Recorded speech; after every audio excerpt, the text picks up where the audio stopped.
bienvenue dans cette troisième partie des pièces VEX. Aujourd'hui, ce qu'on voit, c'est les interrupteurs simples. Donc, les interrupteurs simples, les deux plus courants sont celui-là ici, qui est un interrupteur bumper switch, donc à bouton de pression. Et quand on pèse dessus, dans le fond, ça envoie le signal à l'interface que le piton est pesé. Donc, c'est pratique pour faire des robots qui sont autonomes ou de la programmation séquentielle. On va faire un tutoriel là-dessus. Vous irez regarder de quoi je parle. Maintenant, il y a aussi celle-là ici. Ça, c'est une forme différente. C'est pas un gros piton. C'est ici juste une petite languette. La fonction est la même. C'est un interrupteur et ça vient, dans le fond, dire « Ah, l'interrupteur est enclenché, on peut faire telle action ou arrêter telle action. » Donc ça, c'est pour les interrupteurs. Il y a aussi, dans les kits VEX supplémentaires, des détecteurs de lumière. Il y a des détecteurs d'ultrasons aussi, qui sont des plus complexes. Et bien d'autres types. Je vous invite à aller voir justement qu'est-ce que c'est.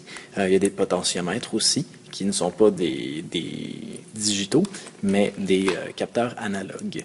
Donc ça, c'est d'autres types de capteurs, dans le fond, qui enregistrent le nombre de tours que l'on fait.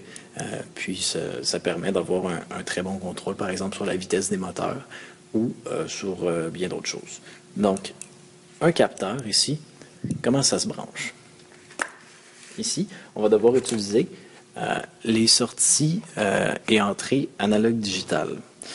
Ici, pour la programmation, on va le faire en deuxième partie du tutoriel. En fait, ici, peu importe dans lequel des 16 vous branchez, vous allez pouvoir utiliser. Donc ici, il faut faire attention. Le fil noir va vers l'extérieur. Ici, on branche, par exemple. Ici, je suis dans le numéro 11.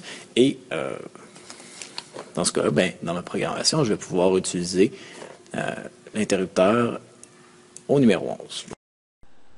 Donc, là, je suis dans EasyC. Je vais vous montrer comment intégrer un capteur dans une programmation déjà existante.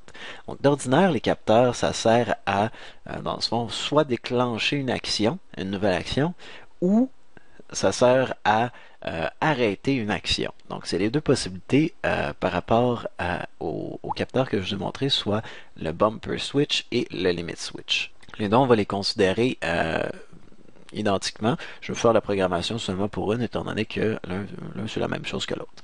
Donc, j'ai un programme déjà existant ici qui, dans le fond, fait rouler un moteur sans arrêt, le moteur 1, il fait rouler dans une direction sans arrêt. Ce qu'on va vouloir faire, c'est arrêter le moteur quand, dans le fond, la limit switch va être enfoncée. Donc, pour ça, je vais dans Input, je prends Limit Switch et je l'amène dans mon programme.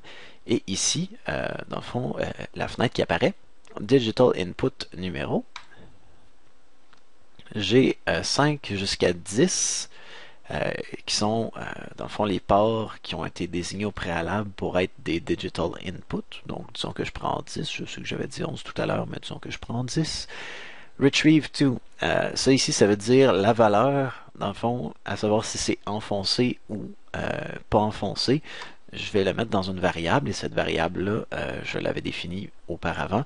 Donc, je l'ai définie, je l'appelais switch 1. Donc, je la mets dans switch 1. OK.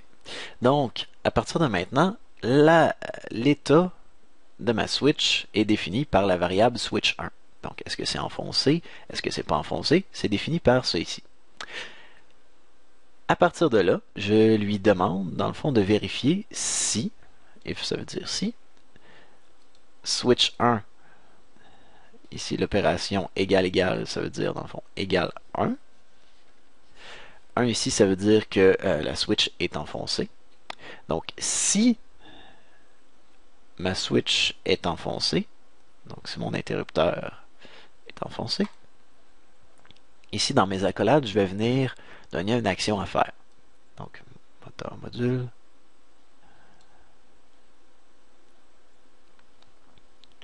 Et ici, le moteur numéro 1, qui est ce moteur-là, je le fais arrêter.